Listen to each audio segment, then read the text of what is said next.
Evangelio de Juan, capítulo 21, versículos 18 y 19. De cierto te digo, cuando eras más joven te ceñías e ibas a donde querías, mas cuando ya seas viejo extenderás tus manos y te ceñirá otro y te llevará donde no quieras. Esto dijo, dando a entender con qué muerte había de glorificar a Dios, y dicho esto añadió, sígueme. Hemos estado analizando el oficio que correspondía al profeta. Un profeta de Dios, hemos dicho, es un hombre que ha sido llamado para dar a conocer la voluntad de Dios con las mismas palabras de Dios, es decir, se configura como boca de Dios. Cumple la función de boca de Dios para el hombre, y por ese medio Dios transmitía a los hombres su voluntad, por medio de los profetas que actuaban como boca de Dios. Pero hemos visto también cómo ahora Cristo es colocado en la categoría de profeta, y se le ha encomendado la tarea y este oficio de profeta. Por lo tanto, lo que vemos en las Escrituras, en las enseñanzas del Nuevo Testamento, es que tenemos en Cristo el gran profeta que Dios ha dado a la Iglesia. Recordemos que la Iglesia está formada por un grupo de personas que han sido llamadas una a una para sumarse a la Iglesia local. Es la congregación de las personas que han sido convocadas para ello. Es decir, Dios ha llamado a su Iglesia, una por una, cada una de sus ovejas, y las ha traído a la Iglesia. Esto es lo que significa Iglesia. Por lo tanto, tenemos que preguntarnos qué tiene que ver Cristo como profeta con todas estas personas que han sido llamadas para formar la casa de Dios. ¿Qué tiene que ver Cristo con todas estas personas que se congregan como Iglesia? ¿Quién es el que puede instruir a la Iglesia en todo lo que necesita? ¿Quién puede hacerlo? ¿Quién es el que enseña a la Iglesia y a cada uno de los que la componen en las cosas en las que como cuerpo de Cristo deben crecer, deben creer y deben hacer? Y lo que encontramos en las Escrituras es que Cristo es la principal piedra del ángulo, sobre la que descansa todo el edificio de la Iglesia. Y es Cristo también quien se encarga de edificar a la Iglesia. Y lo hace, como no podía ser de otra manera, ejerciendo su oficio de profeta. Cristo está hablando a su Iglesia. Por eso se nos dice en Hebreos 12:25 que nos está amonestando desde los cielos. Es decir, nos está hablando por medio de su palabra a través de aquellos a quien Él ha puesto en su Iglesia, los pastores y maestros, para que enseñen toda palabra de Dios. Estuvimos analizando una de las formas concretas en las que Cristo ejerce como profeta en su Iglesia. Y decíamos, en primer lugar, que Cristo ejerce como profeta para erradicar la ignorancia, y lo hace por medio de su palabra. La ignorancia. Sabéis que la ignorancia es terrible. La ignorancia en las verdades y en las doctrinas bíblicas es una de las causas que provocan más daño dentro de la Iglesia y que destrozan completamente al ser humano. El engaño se camufla perfectamente y ese es su propósito, engañar, hacer que parezca una cosa cuando realmente es otra. Puede que ese engaño sea intencionado y por lo tanto estamos hablando de un tema enormemente peligroso, pero puede que sea también por ignorancia o puede que sea por interés. En todo caso, la ignorancia de las Escrituras es la madre de las falsas doctrinas, tanto en la creencia como en la práctica. Cristo nos habla y enseña por medio de su palabra, que está contenida en las Sagradas Escrituras, que el Espíritu Santo se ocupó de poner en la Iglesia, y a través de los profetas y apóstoles, por todos los escritos que ellos nos dejaron, se llevó a cabo con el propósito de que la Iglesia pudiera conocer perfectamente cuál es la voluntad de Dios revelada para nosotros. Por lo tanto, hay una intencionalidad en Dios al darnos su palabra, el hacer a los profetas boca de Dios para que nos transmitan su palabra, hacer que Cristo nos amoneste desde los cielos por medio de su palabra, y hacer que los apóstoles nos dejasen por escrito todas sus cartas para que la Iglesia pudiera crecer en todas aquellas cosas que están de acuerdo a la voluntad de Dios. Es por esto que la predicación y exposición de las Escrituras la tenemos que apreciar como la voz de aquel que es el profeta que nos ha sido dado para que nos libre de la peligrosa ignorancia que nos puede llevar al error, que nos puede llevar a la superstición, y parece increíble que en el siglo XXI estemos hablando de superstición, pero en el 90% de las iglesias que se llaman evangélicas hay superstición, y en el 100% de las iglesias que se llaman católicas la hay verdaderamente, y esto es lo que produce, y esto es lo que persigue el ser expuestos a la verdadera predicación de la palabra de Dios. alejarnos de la ignorancia que nos lleva al error, a la superstición o incluso a la herejía. Por eso asumimos como Iglesia la importancia vital de la predicación de la palabra de Dios. Es el aspecto central del culto de adoración. La predicación no es aparte de la adoración, es el punto culminante de la adoración. La adoración a Dios no es cantar solamente, es cantar, es orar y es ser expuestos a su palabra. Ese es el culto de adoración. También comentamos que la Iglesia debe de desarrollar el discernimiento suficiente como para no confundir la elocuencia y la oratoria con la enseñanza. Porque venimos a aprender, no a escuchar a un gran orador que cuando acabemos digamos, ¡qué bien hablado! Resumen, ¿qué es lo que ha dicho? Respuesta, un interrogante. La Iglesia reunida debe recibir la enseñanza de la palabra de Dios a través de las cuales Cristo nos va a sacar de la ignorancia, de la superstición y del error. Así que venimos a aprender verdades. No venimos a recibir un mantra o a recitar un mantra evangélico y repetir muchas veces, como se suele hacer también, que Dios es bueno y que todos hemos sido perdonados y repetimos esto hasta el aburrimiento. Y tampoco venimos a entretenernos con las ocurrencias de un showman que nos lleve a que lo pasemos sumamente entretenidos en este culto de adoración. Especialmente porque venimos a adorar a Dios. Ese es el objeto del culto que le rendimos al Creador, Señor, Dios del universo y Redentor de nuestras almas. El propósito por el que nos congregamos es rendir culto a nuestro Dios. Y es aprender y adquirir aquellas características que nos deben guiar bajo las enseñanzas de las Escrituras a tener un espíritu cristiano en toda nuestra manera de vivir. Ese es el propósito por el que aquí nos reunimos. Hoy vamos a ver en segundo lugar cómo Cristo es profeta y sabe qué y cuándo debe enseñarnos la verdad revelada. Vamos a ver, por tanto, algunos detalles en relación a este punto, en cuanto al oficio profético de Cristo a la Iglesia y sus implicaciones. ¿Qué es lo que Él está haciendo en medio de su Iglesia? Vámonos a Marcos capítulo 4. Vamos a leer los versículos 13 y 14. Y vamos a ver cómo no todos están dispuestos al mismo tiempo para escuchar todo lo que necesitan escuchar. Marcos 4:13 nos dice que con muchas parábolas como estas les hablaba la palabra conforme a lo que podían oír. Y sin parábolas no les hablaba, aunque a sus discípulos en particular les declaraba todo. ¿Qué nos quiere decir la Escritura? Pues que si nosotros cogemos a un evangélico de turno o a un romano de turno y le hablamos de la doctrina de la elección, ya tenemos un problema, porque es algo que no acepta bajo ninguno de los conceptos.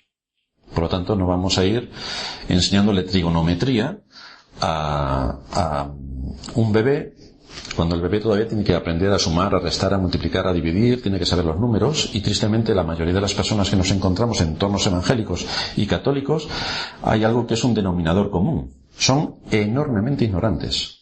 Entonces, ante tal nivel de ignorancia, nosotros le vamos a hablar de trigonometría. Pues ya os podéis imaginar lo que puede pasar. Es como si nos vamos a la Edad Media y le enseñamos nuestro smartphone a alguno de los que vivían en la Edad Media. Y le decimos todo lo que hace el smartphone. Lo mínimo que puede pasar es que nos peguen una paliza o que nos encierren en un manicomio porque estamos locos. Pues eso es lo que pasa cuando uno expone la profundidad de la doctrina a gente que es enormemente ignorante. Es que no la van a aceptar. Por lo tanto, quizá haya que tomar las directrices que el Señor toma y hablarle por medio de parábolas, porque no son capaces todavía de creer.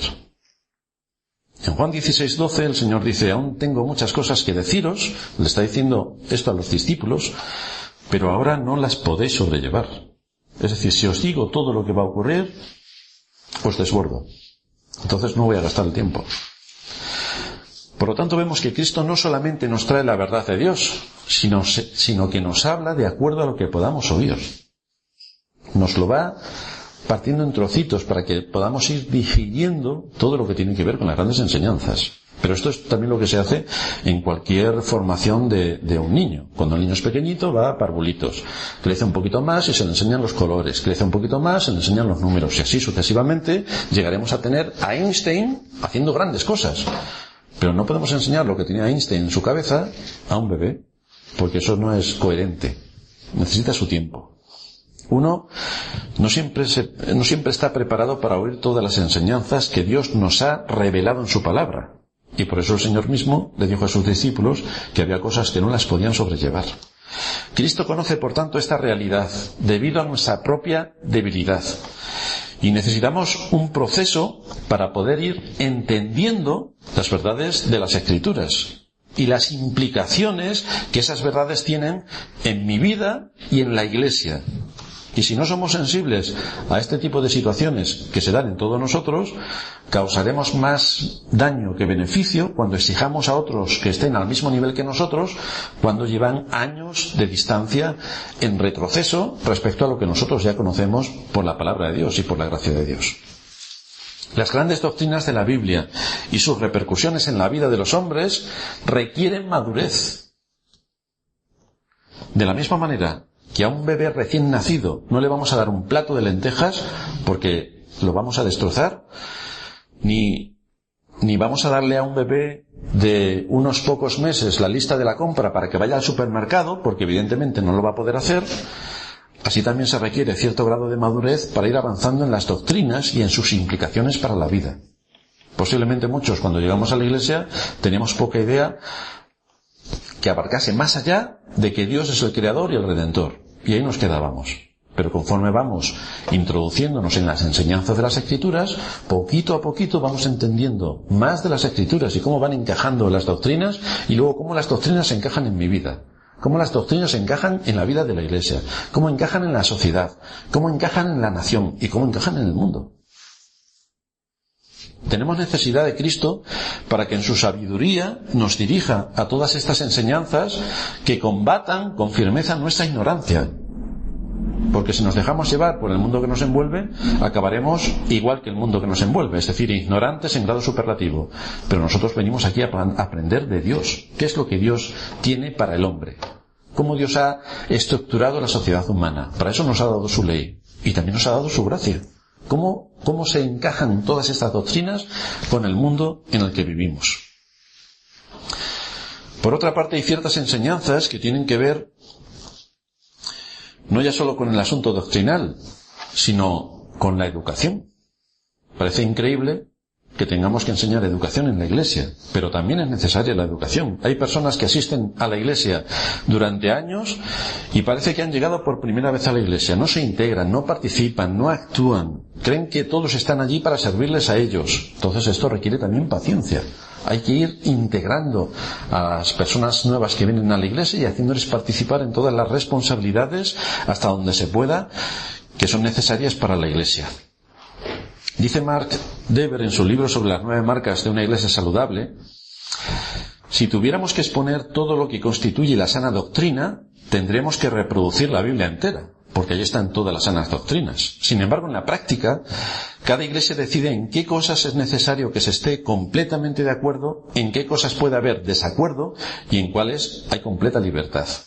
En nuestra iglesia, por ejemplo, dice él, exigimos que cada persona que quiera hacerse miembro crea que la salvación es solo a través de la obra de Cristo. Eso es imprescindible. También exigimos que se tenga la misma creencia respecto al bautismo de los creyentes y respecto a la forma de gobierno. Esto también es importante. Que se crean estos dos últimos puntos no es necesario para la salvación. Es decir, el que uno cree que los niños deben ser bautizados o que los mayores deben ser bautizados y la forma de gobierno no es necesario para la salvación. Pero que haya acuerdo en estos dos puntos ayuda de manera práctica y saludable para la vida de la Iglesia. Porque si aquí cada uno empieza a luchar por este tipo de cosas que son secundarias pero que son necesarias para la vida de la Iglesia, tenemos una Iglesia en desorden y tenemos una batalla campal. Entonces esto es la exigencia, esto es lo que marca la línea de la Iglesia. Hay una confesión de fe que estructura como el bautismo tiene que ser de mayores. Cuando uno haya creído en Cristo, entonces se bautiza. Y que nuestra forma de gobierno no es congregacionalista, no es a mano alzada a ver qué votan todos y según lo que voten todos se hace, no. Es el pastor quien dirige la Iglesia y quien determina qué es lo que hay que hacer o qué es lo que no hay que hacer. Por lo tanto, estos dos aspectos son vitales para nosotros para que haya unión y sepamos a dónde vamos. Sigue diciendo Mark Dever, se puede permitir algunas diferencias en aquellos asuntos que no son ni necesarios para la salvación ni para la vida práctica de la Iglesia. Podemos disfrutar de una libertad completa en aquellos asuntos que son menos importantes o menos claros. Como por ejemplo, ¿quién es el autor de la Epístola a los Hebreos? Pues nos da igual si fue Pablo o si fue otro de los apóstoles. El asunto es que tenemos la Epístola a los Hebreos.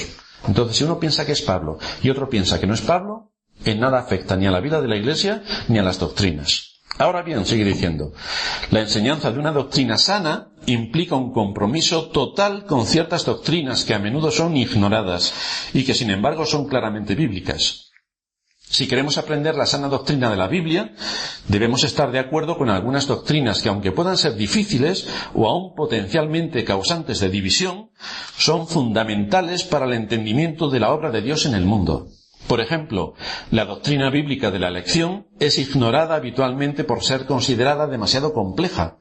Sea como sea, es innegable que esa doctrina es bíblica e importante, de manera que aunque ésta pueda tener algunas implicaciones que no llegamos a entender, el hecho de que nuestra salvación dependa en última instancia de Dios y no de nosotros no es algo baladí.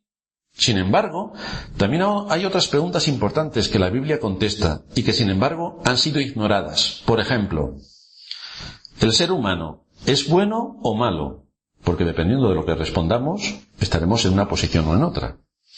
¿Necesita ser animado y aumentar su autoestima o lo que en realidad necesita es que se le perdonen sus pecados y ser regenerado por el Espíritu Santo? Segunda pregunta que le hace. ¿Qué hizo Jesucristo al morir en la cruz? ¿Hizo viable una posibilidad de salvación o fue nuestro sustituto?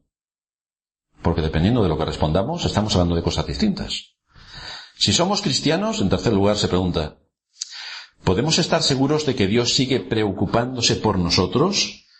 Y si es así, ¿lo sigue haciendo por nuestra fidelidad o por la suya? Y dependiendo de lo que respondamos, estamos en polos opuestos. Todas estas preguntas, dice, no son únicamente para teólogos superestudiosos o para jóvenes estudiantes del seminario. La fidelidad a la Escritura nos demanda hablar de estos asuntos con claridad y autoridad, y esto es lo que pretendemos hacer desde el púlpito de la Iglesia. Nuestro entendimiento de lo que la Biblia enseña acerca de Dios es crucial. El Dios de la Biblia es creador y es Señor. Sin embargo, en ocasiones su soberanía es negada aún dentro de la propia Iglesia. Para aquellos que se llaman cristianos, resistir la idea de la soberanía de Dios en la creación y en la salvación es en realidad jugar a una especie de paganismo piadoso. Además, aunque muchos cristianos pueden tener dudas sinceras respecto a la soberanía de Dios, una negación constante y tenaz de la misma debería preocuparnos como Iglesia. El asunto es que bautizar a una persona así podría significar que estamos, de alguna manera, bautizando a un corazón incrédulo. Admitir a una persona semejante en la membresía de la Iglesia puede significar que damos por sentado que confía en Dios, cuando en realidad no está confiando en nada. Esto es lo que ven nuestras iglesias hermanas sobre cómo Dios habla por medio de Cristo a la Iglesia a través de su palabra y a través de sus pastores, y cómo la Iglesia tiene que ser enseñada en toda verdad, sin dejar absolutamente nada que entre dentro del capítulo de los teólogos. No, hermanos, si nosotros venimos aquí a aprender teología, venimos a aprender la palabra de Dios, venimos a la universidad, que es la Iglesia, y vamos a ser enseñados en todas las doctrinas que contienen las iglesias. Ya les gustaría a muchos teólogos y seminaristas saber lo que vosotros sabéis, porque muchos de ellos no tienen ni la más remota idea. Si nosotros admitimos a la Iglesia gente que no cree en las doctrinas o que tiene una idea errónea de muchos de los aspectos que hemos comentado, vamos a provocar que cuando entren en la Iglesia y no han sido llamados, no van a mostrar una disposición a amar la verdad. ¿Qué verdad? Si la verdad es subjetiva. Y por lo tanto la Iglesia va a quedar completamente corrompida desde dentro. ¿Qué es lo que ocurre cuando se admiten dentro de la Iglesia a personas que no son convertidas? ¿Y qué es lo que ocurre dentro de la Iglesia? Pues que se hace de todo, chirigotas y de todo lo que tiene que ver con la falsedad de este mundo, introducidas en la Iglesia. Y eso ocurre porque dentro de la Iglesia se ha admitido a gente que no era cristiana. Y por eso están las iglesias como están, porque no hay cristianos. De ahí la importancia que le damos a la confesión de fe y de asegurarnos de que los que se incorporan a la Iglesia son por una parte verdaderos convertidos y por otra que mantienen un mismo sentir respecto a los principios que la Iglesia cree y practica. Y así nos aseguramos que va a haber unidad, que va a haber paz y que vamos a tener todos un mismo objetivo cuando miremos hacia adelante. ¿Cuál es el andar que requiere la Iglesia? ¿Hacia dónde vamos? ¿Cuál es nuestro objetivo? Pues todo esto es lo que se trata cuando hablamos de la confesión de fe y de nuestras particularidades como Iglesia. En tercer lugar, si Cristo es el profeta de Dios para la Iglesia, debemos de tener mucho cuidado en dar como respuesta a su voz la indiferencia. Debemos tener mucho cuidado. Que Cristo sea ahora el gran profeta de Dios en la Iglesia no es un título honorífico. Cristo es nuestro profeta. Vamos a pasar a otra cosa. No es un título honorífico. No es un mero nombre o una doctrina más, sino es que a Él se le ha encomendado enseñar toda la verdad de Dios a la Iglesia. Y aunque todo nos lo irá enseñando según tengamos necesidad y capacidad, nada puede ser tomado con indiferencia de aquello que Dios, por medio de Cristo, nos dice. En Oseas capítulo 8, versículo 12, nos dice allí el autor: les escribí las grandezas de mi ley, dice el Señor, y fueron tenidas por cosa extraña. Increíble.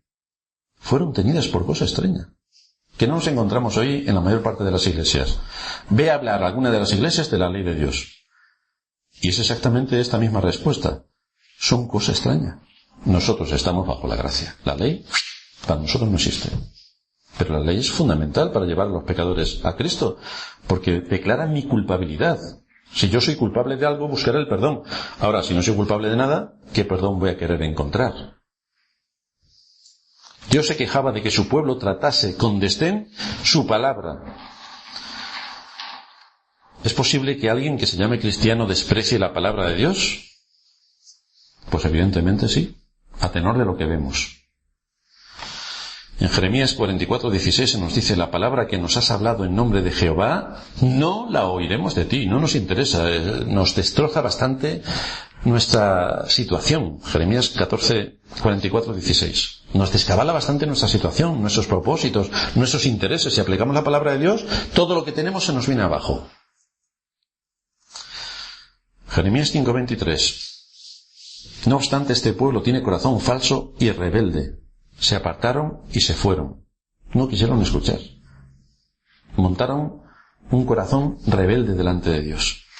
Jeremías 8:5. ¿Por qué es este pueblo de Jerusalén rebelde con rebeldía perpetua?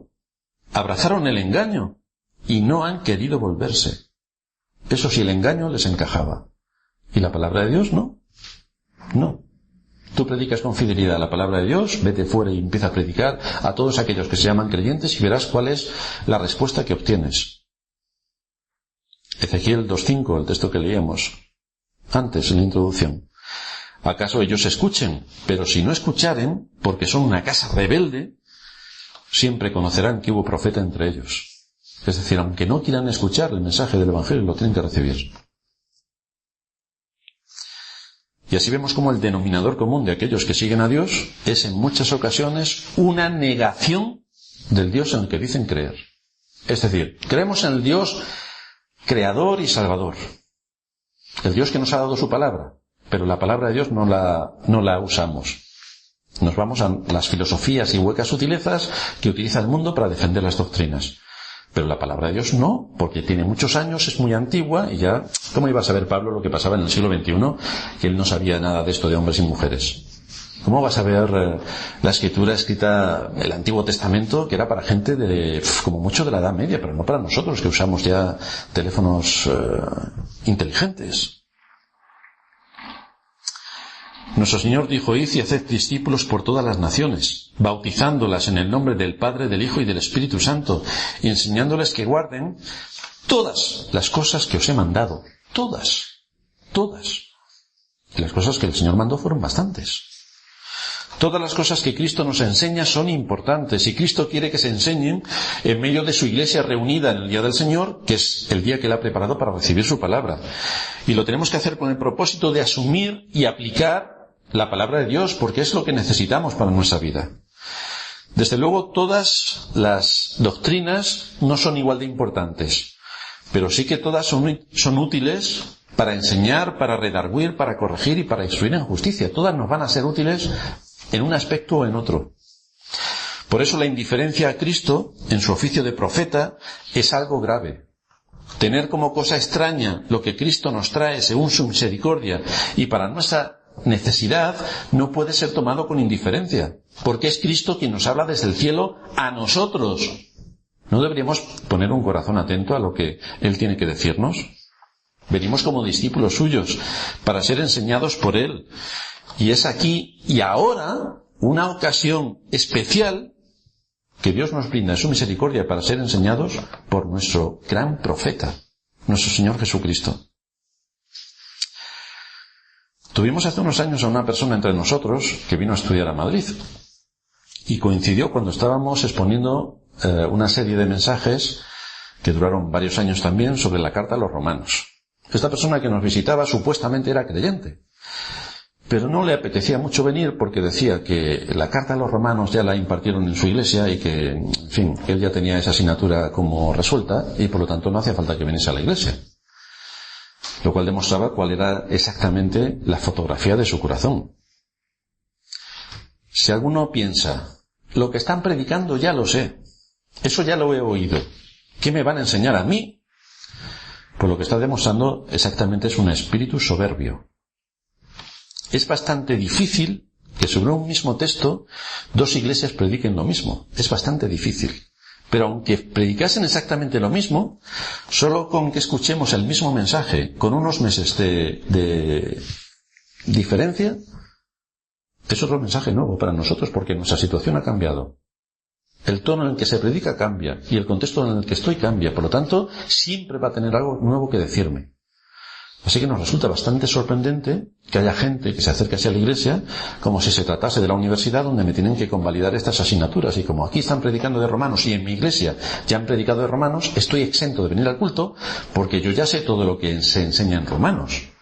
Claro, el espíritu de soberbia que emana de ahí es increíblemente infinito. Pero son las cosas que tenemos en medio de las iglesias. Lo que sí nos enseña la Escritura es que debemos huir de esa actitud del corazón que tiene la palabra de Cristo como poca cosa o que la trata con indiferencia. Es responsabilidad también de la congregación asegurarse de lo que escucha. Primero para nuestro propio beneficio. Lo que estamos escuchando es para nuestro propio beneficio, pero después me tengo que asegurar de que el que está predicando predica de acuerdo a lo que es la doctrina de la Iglesia. De acuerdo a lo que la Iglesia cree y de acuerdo a lo que la Iglesia practica. Nos tenemos que asegurar de que la predicación se mantiene en una línea fiel con la confesión de fe que decimos creer y que está en sintonía completa con la palabra de Dios para no dejarnos engañar. Porque pasarán los años y evidentemente vendrán otras personas a cubrir el oficio de pastor. ¿Y qué le vamos a demandar a aquel que cubra o que pongamos en el oficio de pastor? ¿Que sea buena persona? ¿Eso es lo que le tenemos que demandar? O aparte de que sea buena persona, que sea un buen creyente, que sea de ejemplo, que tenga conocimientos y que pueda desenvolverse con soltura en las doctrinas y que además predique las doctrinas de la gracia que son las que forman parte de nuestra existencia, de nuestro creer, de nuestra confesión de fe. Tenemos que demandar más cosas. O quizá nos pondríamos nosotros en una operación a pecho abierto, a corazón abierto, ante alguien que tiene ciertas ideas de medicina, pero que es muy buena persona. Nosotros, porque es muy buena persona, ¿le dejaríamos que nos operase a corazón abierto? ¿O requeriríamos, aparte que fuese buena persona, que fuese un buen cirujano, que tuviese experiencia si es posible, y que viésemos que trata con soltura ese tipo de enfermedades? Pues lo mismo debemos exigir a quienes nos dirigen en la Iglesia. Por eso le dice el Señor a Timoteo, en la segunda carta que le escribe, el capítulo 4, te encarezco delante de Dios y del Señor Jesucristo, que juzgará a los vivos y a los muertos en su manifestación y en su reino, que prediques la palabra, que instes a tiempo y fuera de tiempo, redarguye, reprende, exhorta con toda paciencia y doctrina, porque vendrá tiempo cuando no sufrirán la sana doctrina, sino que teniendo comezón de oír, se amontonarán maestros conforme a sus propios deseos y apartarán de la verdad el oído y se volverán a las fábulas. Y esto es lo que tenemos en la iglesia psicodélica de nuestros días. Se aparta de la verdad del oído y a las fábulas, a disfrutar. Porque no se lo pasa mucho mejor cuando te cuentan un cuento que cuando tienes que estar expuesto a una clase de matemáticas. Y lo que aquí aprendemos son matemáticas, es ciencia, es todo lo que necesitamos para la vida. Por lo tanto, tenemos que tener cuidado de cómo escuchamos a aquel que ha sido enviado por Dios, nuestro Señor Jesucristo, para no darle como respuesta a su palabra la indiferencia.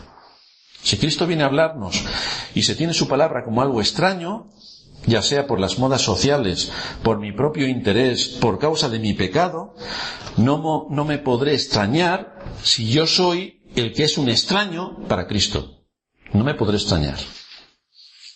En cuarto y último lugar, Cristo ejerce como profeta de Dios para ir erradicando la incredulidad a su palabra. Sabéis que uno de los defectos que traemos de fábrica, aparte del orgullo, el egoísmo, el ser altaneros y 27 millones de cosas más, una de ellas es la incredulidad. Somos incrédulos. Si nos cuentan una aventura psicodélica nos la creemos. Si nos cuentan la verdad, no. Esa es la condición del ser humano. Y este es otro, como lo es, de los grandes males contra Cristo en su oficio como profeta, ya que todo cuanto Cristo dice y demanda precisa siempre de una respuesta de fe por parte del que escucha. En Lucas 24-25 encontramos la reprensión de Cristo a sus discípulos, camino de Emaús. El Señor les ha estado por 3 años y medio exponiendo algunas doctrinas importantes, tienen todo lo que dice Moisés y los profetas, y no recuerdan, no les apetece o no encaja dentro de lo que ellos esperaban que fuese el Mesías. Y el Señor les dice: oh insensatos y tardos para creer todo lo que los profetas han dicho. Insensatos y tardos en creer lo que los profetas han dicho. Este es un reproche bastante severo contra la incredulidad. Incredulidad que viene como fruto de un mal corazón, de pensar con malicia. Por lo tanto, como ellos no querían pensar de acuerdo a lo que Dios había dejado en su palabra, pues entonces empiezan a pensar en otro tipo de asuntos. Es cierto que hay ocasiones cuando la incredulidad es debida a nuestra propia debilidad. Somos seres humanos y somos falibles. Por ejemplo, en Marcos 9:24, encontramos al padre del joven endemoniado que le dice al Señor: Señor, creo, ayuda a mi incredulidad. Ayúdame en medio de todo lo que estoy pasando. Y aquí detectamos que el Señor no reprendió la conducta del padre de este hombre, porque sabía que esto puede estar patente por la condición frágil y débil que como hombres tenemos. Pero no es de esta incredulidad a la que nos estamos refiriendo, sino aquella que es fruto de una indisposición moral, de un corazón duro. A esa nos estamos refiriendo. Fijaos en Marcos capítulo 16, versículo 14, cuando el Señor está apareciendo allí a sus discípulos después de haber resucitado. Dice que finalmente se apareció a las 11, estando ellos sentados a la mesa, y les reprochó su incredulidad y dureza de corazón, porque no habían creído a los que le habían visto resucitado. Tienes testimonios, tienes testigos, tienes los datos de las Escrituras y no quieres creer. Pues aquí tienes el reproche del Señor. En Hebreos 3:12, mirad, hermanos, que no haya ninguno de vosotros corazón malo de incredulidad para apartarse del Dios vivo. Un corazón malo de incredulidad es aquel que tiene como propósito negar la evidencia. Niega la evidencia. Es algo que estás viendo, que está palpable, que se te está argumentando y se niega por completo. Cuando hay una indisposición para aceptar la palabra de Dios, es una señal de que el corazón está actuando con malicia. Aparte de que puede que esté muerto, pero está actuando con una malicia soberana. Si Cristo es el gran profeta de Dios, de quien Dios ha dicho a él oír, es él la voz que nos habla desde el cielo. Es por oír con fe, por lo que Cristo promete a su pueblo traerle consuelo y esperanza. Recordad que esto es dicho a los creyentes que hemos creído en Cristo como nuestro Salvador, pero que tenemos que recibir y creer todo cuanto se nos habla desde el cielo. Que unos tienen que luchar más, otros menos, contra la incredulidad, pero la tenemos que quitar de nuestro corazón para oír a Cristo, que es el profeta de Dios, y lo tenemos que hacer con un corazón enseñable. ¿A qué conclusiones nos lleva todo esto? Todos estos aspectos que hemos estado viendo respecto a la función que Cristo ejerce como sacerdote en la Iglesia, que comentábamos la semana pasada, como profeta, y todas las repercusiones que esta función tiene, se podrán plantear y se podrán asumir y se podrán ejercer solamente por la fe. Solamente por la fe. Por la fe tenemos que venir y congregarnos en torno a Cristo. Por la fe podemos oír a Cristo, hablándonos desde el cielo. Por la fe admitiremos y aceptaremos la enseñanza de Cristo. Por la fe esperaremos que cada día que nos reunamos como iglesia venga Cristo a hablarnos y a tratar nuestra ignorancia, a guiarnos con las doctrinas adecuadas para que podamos recibir, según el tiempo y el momento y nuestra capacidad, todo lo que necesitamos para madurar. Y de esta manera podemos ir erradicando la incredulidad en nuestros corazones. Podemos ir quitando el error de nuestros corazones. Podemos ir eliminando la superstición y podemos ir dirigiéndonos por el camino eterno.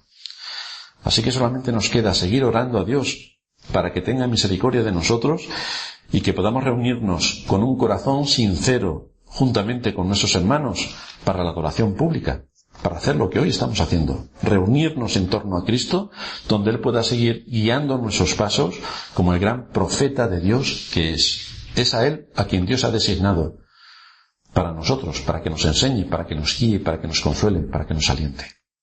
Vamos a terminar en oración.